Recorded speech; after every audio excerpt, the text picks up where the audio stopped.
I'm Carrie McKenzie and I'm the Voluntary Services Manager at Sheffield Teaching Hospitals Foundation Trust. I previously worked in the voluntary sector for around 15 years, so I did a Master's in Urban Regeneration and found myself attracted to community development, and I worked for a large organisation, a local authority, managing their European funding grants, and as part of that I worked quite closely with community groups and sort of fell in love with the voluntary sector. I've also worked as a development worker, so that's actually providing support for volunteers who are running their own charities or voluntary groups. There's no typical day for me as the Voluntary Services Manager, and what I thought I'd do was give you a snapshot of my past 2 weeks and all the different things I've done. So I've been down to London to meet a trust foundation who are looking to support younger people into volunteering within health and social care. I'm currently rewriting the volunteer policy and procedures. They have to be reviewed annually. We're also taking on a massive strategic review of voluntary services as well, and how we work and how we deliver. So I'm working with the team at the moment to develop a volunteer strategy for the next 5 years for the teaching hospitals. We usually get around 50 volunteer applications a month. So what my team do is shortlist and invite the volunteers along so they can find out a bit more about volunteering in the hospital. We can find out a bit more about them, and if they're successful at this assessment day, which isn't as scary as it sounds, it's just giving them an opportunity to find out a bit more about volunteering, us to find out what skills, knowledge and experience they have.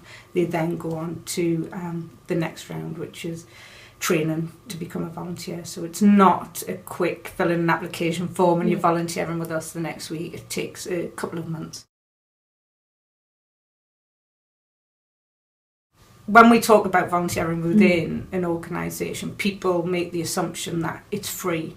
So you get a volunteer and it's free. It's not. It costs us exactly the same to recruit a volunteer as it does a member of staff. So as you want to keep your members of staff, we want to do the same with volunteers. So we are investing in our volunteers. So we're offering more training and development support, particularly at 6 and 12 months as well. So we're also now providing specific training for volunteers. So all of our ward-based volunteers will have to do a 1-day training course about being on a ward. And we're hoping that that gives them more confidence to undertake their volunteer role and improve our retention rates. So we have really high numbers of people applying for volunteering, especially amongst younger people.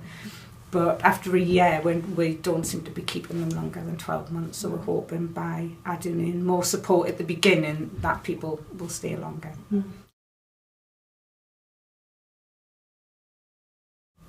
Well, I think it's about looking at the motivations of volunteers and paid staff, but the motivations of volunteers are very different. Within Sheffield Teaching Hospitals, we have a large number of volunteers who come forward to get experience of being on a ward, whether that's for a university application throughout their university career, or they fancy a changing career and want to work in the trust. So what motivates them is very different to the 60% of volunteers who volunteer because they've had an experience within the hospitals, they've had a family member that had treatment, so they want to give something back, or they've previously worked within the hospitals and then want to carry on after their retirement. So we're looking at different ways of providing what volunteers want. Most of our volunteers, and we've got nearly 600, volunteer to give something back, but to meet new people. We'll be looking at offering different types of volunteer roles for some of the younger volunteers, different hours, so different time commitments, term time, holiday time, as opposed to saying you've got to give 12 months. Providing work-based experience, so within our accident and emergency volunteer role, if a volunteer completes 12 months, they can shadow one of the consultants on accident emergency, but we are also looking at offering all of our volunteers after 6 months access to the Trust Training and Development Programme. So all of those who want to go on to work in the Trust, they can access things like presentation skills, computer courses, things like that. Best part of the volunteers. Yeah. I mean, it is lovely when we get out and about. The fact that as the Volunteer Services Manager, I do have the opportunity to design and deliver a service which responds to the needs of the organisation, the volunteers and the patients and the people who meet volunteers on a daily basis, working as a team with the volunteers to design a strategy for the Trust. Demonstrating the impact that volunteers make. We're quite a small team, so it's difficult for us to also attribute everything that a volunteer does to making that patient feel better. So some of our volunteers are on wards and they can help someone at mealtime, so they help people who can't feed themselves feed.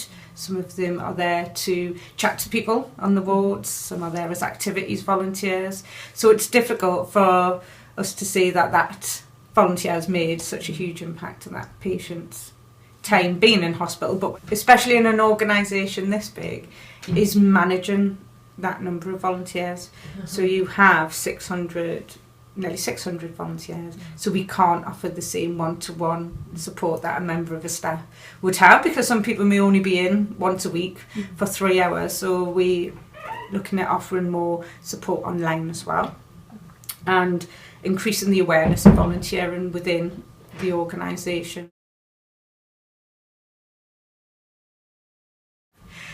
Say thank you.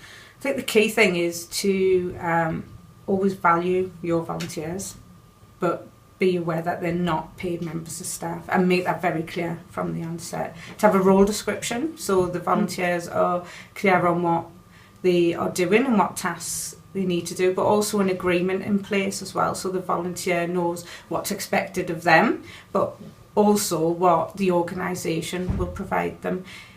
I think for some of your younger volunteers as well, certificates, something that they can take and show when they go to university applications. We're going around now looking at good practice and showcasing the great work that our volunteers do, but also from Trust staff, showcasing the benefits that they've had from working with volunteers.